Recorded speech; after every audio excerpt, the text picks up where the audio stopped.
欢迎收看宝洁点评，让我们一起面对百年变局。过去我曾经提过，就是在美国的军力之下，中国跟俄罗斯的防空系统根本就是一堆破铜烂铁。从这一次美国进攻伊朗，就可以看出真的是这样的一个趋势的发展。为什么呢？因为这已经是不同世代的战争。虽然你今天伊朗你有最好的红旗9B，虽然你有萨姆300，你有萨姆400，你已经是中俄之间最好的防空系统，可是面对美国新一代的战争，面对它的无人机，面对它的 AI， 整个的整合的技术，你完全没有办法抵挡。之前印太司令帕帕罗曾经讲过，如果台海发生战争，那会进入什么？进入一个地狱景象。所谓的地狱景象，就是大量的使用无人机，大量的使用无人舰，在台海之间进行封锁、进行攻击。没有想到，这样的地狱景象第一次发现在哪里？居然就发生在伊朗的上空。透过无人机，它可以征收。它可以锁定，它可以定位，它可以攻击。如果你今天没有做任何反应的话，那就等于是整个美国的大军就会如入无人之地。难道现在已经变成两个不同的世代了吗？而面对两个不同的世代，中俄还敢轻举妄动吗？好，在今天我们请到了4位来宾，对大家非常熟悉的财经专家黄周松，你好，大家好。好，这是美岛电子报董事长吴子嘉，大家好。好，第3位是东海大学政治系教授邱世仪。大家好，大家好。好，第4位是资深的军事记者梁东平，东平你好。大家好。好，是从美国入侵伊朗，大家最没想到的就是无人机扮演一个非常重要的角色。帕帕罗所讲的地域倾向，竟然在这个地方出现了，居然动用了上千架的无人机进行了攻击、锁定、诱敌不同的战斗任务。所以，施总刚刚讲到的，当现在的地域倾向出来了以后，整个伊朗毫无招架之力。没错，之前帕帕罗说了，假设共军袭台的时候，他们会看到地狱景象。但没想到这一次中国还没看到之前呢，伊朗先看到了这个地狱景象。我们这一次这个以色列跟美国的轰击的伊朗的过程里面，第一个时间出动的就是大量的无人机，所以伊朗是先在他们的上空里面看到了大量的无人机之后，他们知道美国来了，问题是他们也毫无招架之力。为什么这样说？美国这次出动 Lucas 的这个无人机 MQ9 的无人机，大量无人机飞抵之后呢，他要做什么？第一个时间当然进行征收、进行定点攻击之外，还扮演所谓靶机，让你攻击。伊朗第一个时间他当诱饵，当然他们第一个时间来说的话，有非常多，不论是2制武器、中制武器，甚至是伊朗自己武器的，大量的开始征收你。征收你的时候呢，第一个时间我被你攻击的时候，宝姐，你知道吗？他们紧接下来的话，EA-18G 就出动了。EA-18G 出动，他要做什么呢？他马上第一个时间进到这个战场之后，就开始标定所有的相关的雷达站、相关的防空系统都被他标定出来之后，他发射所谓反辐射的飞弹，一个一个把你摧毁。至此，其实战争就已经结束了。为什么？因为伊朗已经完全毫无招架之力，你整个上空已经完全变成是挨打的局面。所以紧接下来的话，就派出所谓的这个战斗机，还有轰炸机，飞抵到这个德黑兰的上空，对你何梅尼所在地进行饱和攻击。饱和攻击完之后，几秒钟的时间，何梅尼可能看到这个地狱景象了，没多久，他下一站就已经去见阎罗王了。我们之前在看到了美国进攻委内瑞拉的时候，它还是单一的方向，是4个不同的军种，再是20个不同的基地，这个同时起飞进行攻击。这次更可怕了，它居然什么？它是美国跟以色列2个不同的国家，分为不同的军种，然后在6个不同的方向进行进攻，而且在空中马上就告诉你的战场地图是什么。这个战场地图马上告诉你的优先顺序，这优先顺序都谁给你的？都是无人机给你的。因为无人机到了现场，你打也不是，不打也不是。你如果不打它，我就开始绘我的战场地图，绘了战场地图，我就把需求往后面。如果你要打它，你就要开雷达，你要开雷达，你的目标就会暴露出来。当你的目标暴露出来之后，我后面的飞弹就过来了，是根本就是一套组合拳。这个完全是一个科技战的这个碾压方式。为什么这样讲呢？第一个，我们看到说，伊朗的境内来说，第一个时间燃起了熊熊烈火，各个地方都被攻击。这次是来自什么？以色列还有美军的协同行动，他们出动了各4个军种，而且从不同方向来，有从沙特阿拉伯的方向，有从以色列的方向，有从海上的方向，也有从这个另外别的方向，四面八方的攻击你。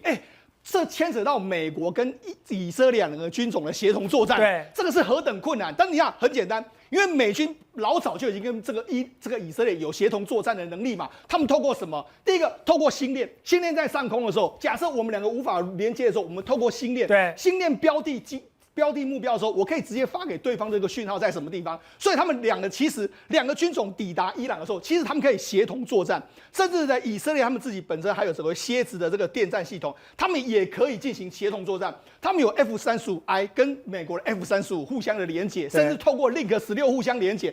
他们在这个上空的时候呢，我们用一个形容词来给大家看，伊朗当时呢，他是完全眼睛瞎了。但是呢，美国跟以色列的军队进在这里面来说，他是把你完全看光光，看光光跟一个眼睛瞎，你怎么打？对，所以没有多久的时间，他完全就把你打掉、啊。也就是我后续包括什么，我的 B2 轰炸机，对，我的 F-16进来了，对，我的 F-35进来了。是，当我进来了以后，我的讯号就给我了。所以我要讲的，我到底要打谁？他们讲说，那就有一个序列哦，没错，这个序列里面它就有一个表出来，对，然后这个表上面有你的这个代号，就告诉你说，你这个就是你的坐标，你只要按照这个坐标，是，你就进行攻击了。对，所以很简单，就是到这个地方来说，饱和攻击下去的时候，所以川普不是就说吗？我们这次不是只有摧毁了哈米尼，连他的234所谓很多号的这个领导人全部都被他干掉，还有包括说他们的国防的这个相关的高层，这个情报相关的当中，全部都被他干掉。所以来讲，这个地狱景象是透过什么？透过高科技，所有的科技的这个配合，还有加上什么？我们根本不用讲，摩萨德还有美国 CIA 都渗透在这里面。还有什么？还有美国强大的这个官兵嘛。我们看到，事实上在我都没有想到，这次跟他们讲嘛，你在进攻委内瑞拉的时候，他开着这个奇努克直升机是飞抵现场，他被身中4枪，对，没错，而且是非常重机枪打到，要是我大概痛得要死，他居然可以把飞回去。可是我们才知道说，原来他过去是这么强壮。对，进军美军，美军不是我的科技厉害，不是我的军武厉害，不是我的武器厉害，对。美军根本就是生化人。对，美军各个军种啊来说的话，或是各个武器科技不用讲，它当然非常厉害，装备非常厉害，还有操作者非常厉害。你看，操作这个胖气的4气的这个直升机，身中4枪，它还能够回转过来，让这个所有的官兵能够瞄准这个对我开枪的人。然后呢，等到他真的流血非常大量的时候，还说，交给这个副驾驶，然后让你来开吧，然后让整个直升机能够完美的回到这个他们的后勤基地。你要说，你看平常的时候，他本来就是个冠军的这个健美先生，这么壮，对，这么健壮，那当然获得作为所谓的国会荣誉勋章，那是毋庸置疑的。所以我跟你讲，美军的强大不是只有科技，不是只有装备，还有他们的操作。这点呢，我觉得可以示范给全世界看。好，所以吴总，这边讲说，在美军强大的武力之下，中国跟俄罗斯的这个所谓的防空系统，根本就是一堆破铜烂铁。在这次就非常的清楚，你有SAM-300，你有SAM-400。你有红旗9B，你有最好的防空系统，而且中国还帮你设计了，你的等于说，你今天所有的网络都是华为的，你的卫星都是北斗卫星，可是你碰到了美国的长驱直入，你一点办法都没有。他这个作战已经计划了很多年了哈，尤其最近半年了，他密集的在规划这一次的作战的任务。那为什么会挑到这个时候？这个时间点的选择非常重要。那最重要就是那个纳坦雅胡到的。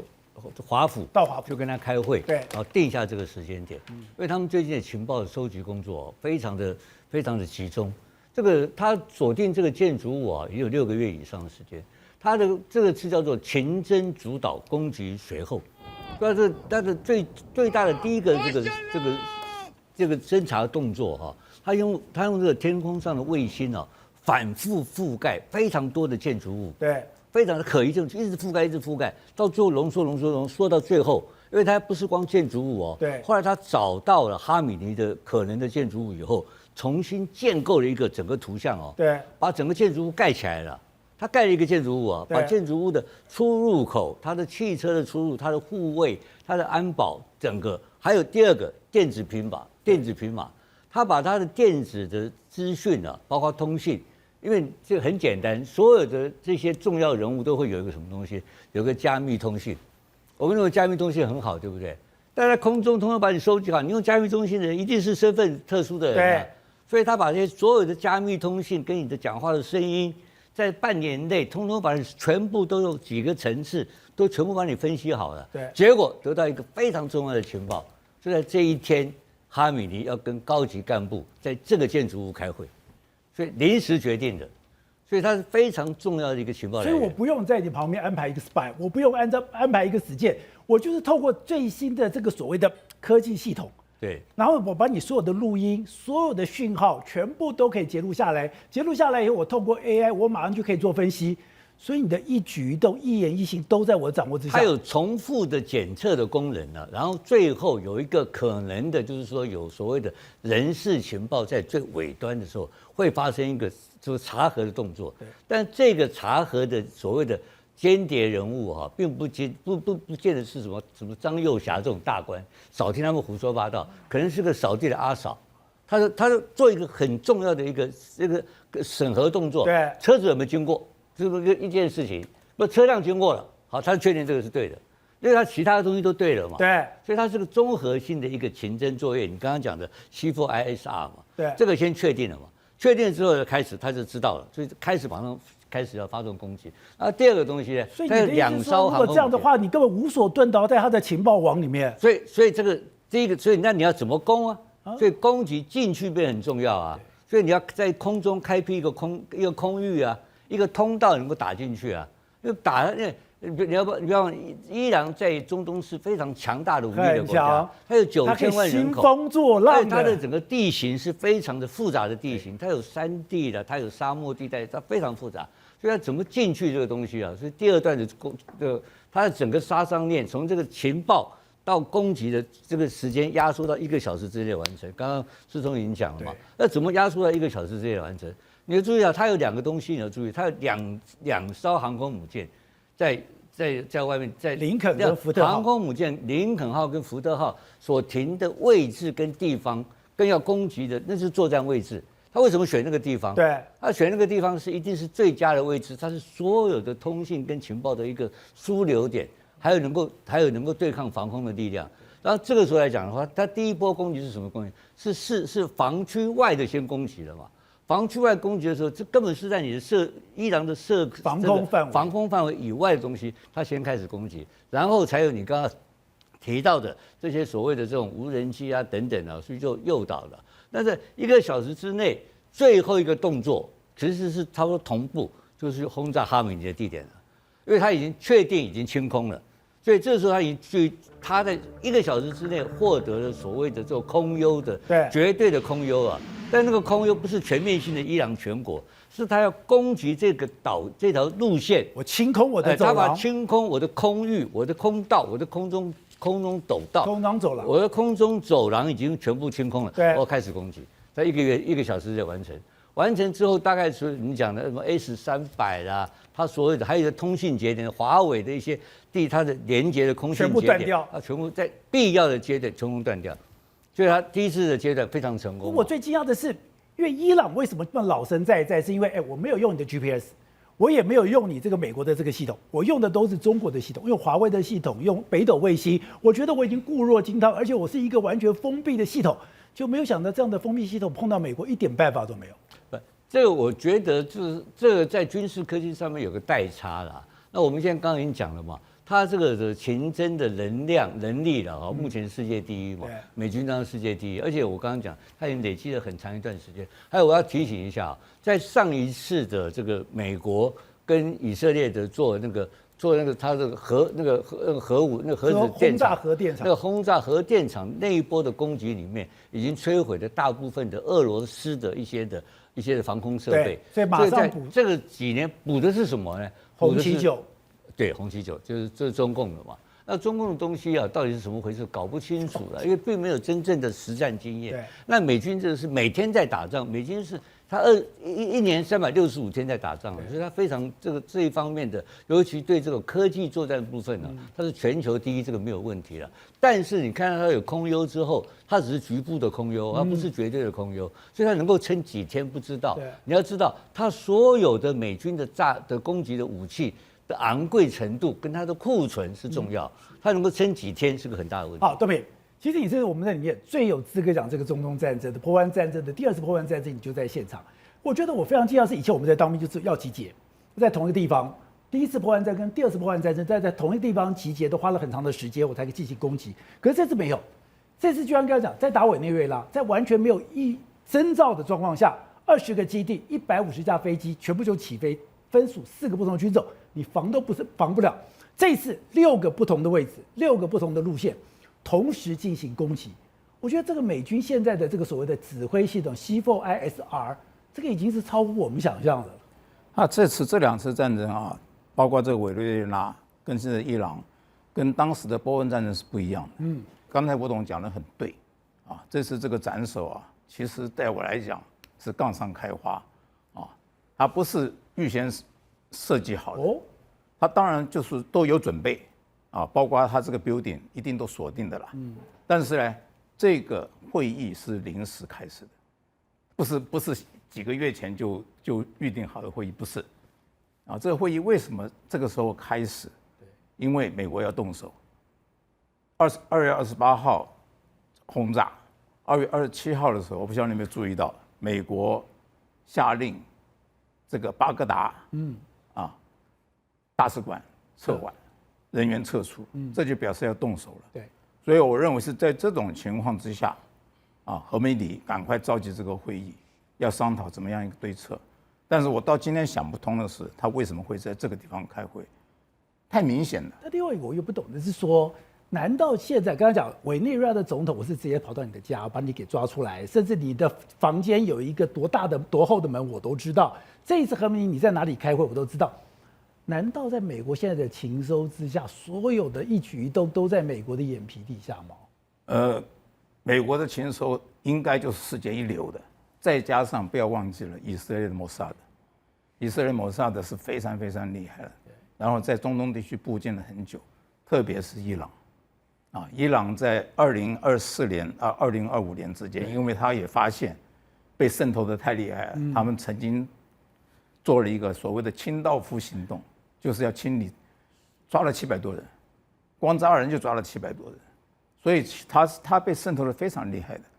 那这一次这个事情发生之后，川普也在他的平台上讲了一段话，其中有一段话蛮重要的，他就说，这个何梅里他们这些人啊，躲不了我们的这些精密的监控跟追踪，然后后面还有一句话更重要，再加上我们跟以色列的合作，所以这是这个情搜方面，我认为摩萨发挥的这个功用比 CIA 还要大。他们收集到这个情报，告诉 CIA 就把这个东西放到川普桌上。这一天，应该就是前2天才得到这个消息。这个礼拜6他们会在这边开会。好，那邱老师，这一天我们要讲的，很多媒体说我们没有注意到一个东西，就是地域倾向。这个在帕帕罗先讲，以为只会放在这个台海，可是这一次有人讲，他根本就把这一次的伊朗变成了一个台海的先行指标。对，我先补充一点，就是说，其实这一次大家要注意一点，就是这个地域倾向是这样，因为这一次的战争形态，我觉得美国有从俄乌战争跟从他去年的，就是说轰炸那个伊朗，然后伊朗用无人机反击里面有学到经验。什么经验呢？美国这一次呢，他也成立了一个叫做无人机中队。然后用非常低成本的，而且复制了一个叫见证者号的这个无人机。这个无人机蛮妙，就是它其实完全是模仿伊朗的那个无人机。所以一般我们都知道是美国去偷中国去偷美国的技术，伊朗去偷美国的技术。可是在美国现在反过来偷，因为发现太好用了嘛。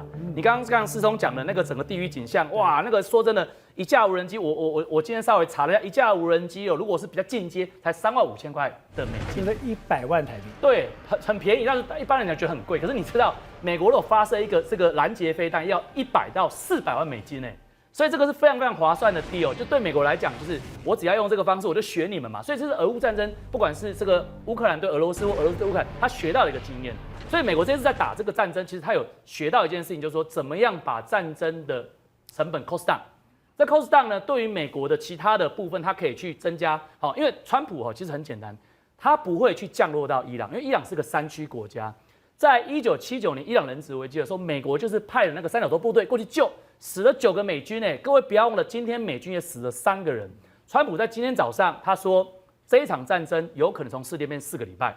有可能更多美军伤亡。当然，在台湾的我们都希望说是速战速决，而且我们也不希望说川普跟美军混在这个伊朗这地方，因为这个对于印太、对于台海是不好的。当然对经济啊、对石油，因为它会封锁这个荷姆斯海峡，都是不好的。可是对我们来说，我们想要看到的是什么？我们想要看到的就是说，川普的这一套到底有没有用？其实我这边稍微保留，你看他去抓这个马杜罗这个委内瑞拉。